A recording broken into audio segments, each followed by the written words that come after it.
শাকিব খান এখন আর সাকিবিয়ানদের না। শাকিব খান এখন গণমানুষের মেগাস্টারে পরিণত হচ্ছেন এবং ইতিমধ্যে হয়ে গিয়েছেন। এটা বলার একটাই কারণ হলো, দিনের পর দিন শাকিব খানের যে ক্রেজ সেটা বেড়েই চলেছে। শাকিব খানের যেই দর্শক শ্রোতা এবং দর্শক জনপ্রিয়তা সেটা কিন্তু বেড়েই চলেছে।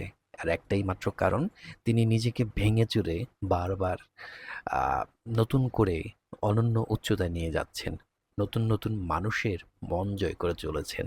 এর একটাই কারণ হলো, আমরা দেখছি যে রিসেন্ট পাস্টে উনার যে কয়েকটা মুভি এসছে, উনি নিজেকে ভেঙে চুরে একদম নতুন করে সবার সামনে তুলে ধরেছেন। 'প্রিয়তমা' থেকে শুরু করে আজকে 'রকস্টার' পর্যন্ত। সো প্রতিটি জায়গায় কিন্তু নিজেকে নতুন করে উনি তুলে ধরছেন। আর যারা দর্শক শ্রোতা আছেন, যারা তাকে পছন্দ করতেন না বা তার নাম শুনলে অন্যভাবে তাকে ট্রিট করতেন, তারাই এখন দিনের পর দিন তাকে ভালোবেসে তার মুভিগুলো দেখার জন্য হুমড়ি খেয়ে পড়ছেন। ইতিমধ্যে আমরা দেখতে পাচ্ছি ৫ম দিন হয়ে গেলেও কিন্তু কিছু, কিছু হলে কিছু, কিছু নির্দিষ্ট শোতে টিকিট পাওয়া যাচ্ছে না। যার ফলশ্রুতিতে দর্শকরা হতাশ হয়ে ফেরত যাচ্ছেন এবং তারা পরবর্তী দিনের টিকিট কেটে নিয়ে যাচ্ছেন। হ্যাঁ, এটা ঠিক যে অকুপেসিটা কমে গিয়েছে, কালেকশন ড্রপ করেছে। তার মানে এই না এটা ক্রেজটা নষ্ট হচ্ছে। এটা ধীরে, ধীরে মানুষের পছন্দের একটা তালিকায় চলে যাচ্ছে। রকস্টার এমন একটা মুভি হচ্ছে বা হয়েছে যেটা মানুষের মনে ধরেছে এবং মানুষের দেখার জন্য অপেক্ষা করছে। হ্যাঁ, অপেক্ষা করছে যারা, তারা হচ্ছে আমাদের দেশের মানুষ তো বটেই। ইউরোপ, আমেরিকাতে এটা যাচ্ছে। আগামী ৫ তারিখে আমরা জানি ইউরোপ আপনার ইউরোপটা একটু পরে যাচ্ছে। ইউকে, ইউএসএ এবং অস্ট্রেলিয়াতে রিলিজ হতে যাচ্ছে। গতকালকে পরিচালক আজমান রসুল নিজেই এটা জানিয়েছেন। আগামীকালকের মধ্যে আমরা হয়তোবা হল লিস্টগুলো পেয়ে যাব। হ্যাঁ, আগামীকাল এর মধ্যেই আমরা হল লিস্টগুলো পেয়ে যাব। কোথায় কোন হলে কিভাবে কয়টা শো চলছে। তো সেখান থেকে কিন্তু যারা আমাদের দেশের বাইরে বাঙালি ভাষাভাষী আছেন, যারা এই মুভি দেখার জন্য অপেক্ষা করছেন, বিশেষত যারা ইয়াং জেনারেশনস, তারা কিন্তু এটা দেখার জন্য অপেক্ষা করছেন এবং আমি প্রত্যাশা করছি এই মুভিটা যখন সেখানে রিলিজ হবে তারা কিন্তু অবশ্যই পজিটিভভাবে দেখবেন। নেগেটিভিটি ছড়িয়ে যারা কাজ করছেন তারা করুক। তারা অ্যাকচুয়ালি রকস্টারের ক্ষতি করছেন না। তারা সামগ্রিক অর্থে চলচ্চিত্রের ক্ষতি করছেন। তারা হয়তোবা ভুলে যাচ্ছেন উপরে থুতু ফেললে নিজের গায়ে এসে পড়বে।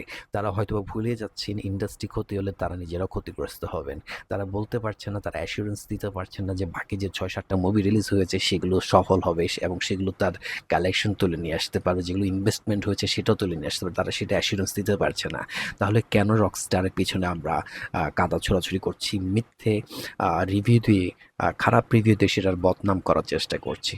করুন ভাই, দিন শেষে আপনারা নিজেরাই নিজেদের ক্ষতি করছেন। এটাতে যারা সম্পৃক্ত আছেন, আমি আবার বলছি এটাতে যারা সম্পৃক্ত আছেন তারা নিজেরাই একটা সময় আ এই বিপদেই পড়বেন। প্রকৃতি কখনো কাউকে নিশ্চয়ই খালি হাতে ফেরত দেবে না। একটা সময় পরে গিয়ে আপনি আপনার আ কৃতকর্মের ফলটা পাবেন। শাকিব খানের ক্ষতি করে, তার পিছনে তাকে কটু কথা বলে, তার মুখের সামনে এসে হাসি মুখে তার সাথে কথা বলা, তার সাথে কাজ করার জন্য উদগ্রীব হয়ে থাকা। এই যে আপনাদের দ্বিচারিতা, সেটা কিন্তু আপনাদের মুখোশটা কিন্তু সবাই জানে। এখানেই হচ্ছে আপনাদের ব্যর্থতা। দেখুন, শাকিব খানের সাথে কাজ করতে না পারলে যে আপনার জীবন বৃথা তা তো না। উনি সবার সাথে কাজ করবেন এমনটাও না। উনি নিশ্চয়ই সবার সাথে কাজ করার জন্য আ চেষ্টায় আছেন। নিশ্চয়ই উনি schedule মিলিয়ে কাজ করবেন। তো সেখানে তাকে সময় দেওয়া উচিত। আপনি আ বলিউডে মিলিয়ে দেখেন। সবাই কি বড়, বড় স্টারদের শিডিউল পান? ৪-৫ বছর ৫ বছর আগে থেকে শিডিউল বুক করে রাখেন। তো আপনারাও এইখানে যেহেতু একজনই মেগাস্টার আছেন, তার জন্য আপনারাও সেরকম আ প্রস্তুতি নিয়ে আসুন। আপনারাও কাজ করুন। অন্যদেরকে আপনারা তুলে আনুন এবং অন্যদেরকে তুলে আনার জন্য আবার আরেকজনকে টেনে নামানো, এই জিনিসটাতে কিন্তু ভাই পিছিয়ে আসতে হবে। দিন শেষে আপনারা নিজেরাই নিজেদের ইন্ডাস্ট্রি ক্ষতি করছেন। দর্শকের কাছে মিথ্যে কথা দিয়ে দর্শককে আপনি হল বিমুখ করতে পারবেন না। যে হলমুখী মানুষের স্রোত সেটা কিন্তু আপনাদের একার না। এটা সবার হচ্ছে সম্মিলিত প্রয়াস। এই সম্মিলিত প্রয়াসে সবারই অবদান আছে। যেটা যেমন শাকিব খানের আছে সেটা তেমনি আপনাদেরও আছে। তো সেই জায়গাতে যদি আপনারা যদি হল ফেরত মানুষকে মিথ্যে কথা বলেন, মিথ্যে কথা দিয়ে তাদেরকে বিমুখ করার চেষ্টা করেন, আপনাদের মুভি তো ভাই কেউ দেখতে যাবে না। সো একটু হিসেব নিকেশ করেই কাজগুলো করুন। দিন শেষে এতটুকুই বলবো, শাকিব খান আ তার কাজটা করেই যাবেন। সাকিবিয়ানরা তার পাশেই আছেন। এখন সাধারণ মানুষ যারা তাকে পছন্দ করতেন না বা তার ছবি দেখতেন না, তারাও সেখানে যুক্ত হচ্ছেন পজিটিভ অর্থে। শাকিব খানের যারা ভক্ত আছেন তাদের কিন্তু একটা দায় থেকেই যায়, একটা দায়িত্ব থেকে যায়। সেই দায়িত্ববোধ থেকে বলতে হবে আপনার পজিটিভিটিগুলো দ্রুত ছড়িয়ে দিন, পজিটিভ কথাগুলো ছড়িয়ে দিন। নেগেটিভ যারা কথা বলে তাদের কথাতে আমি আবারও বলছি, সেটা আমি গত ২ দিন আগেও বলেছি। নেগেটিভ যারা কথা বলে তাদের ওখানে পোস্টে কমেন্ট করার দরকার নেই, রিঅ্যাক্ট করার দরকার নেই।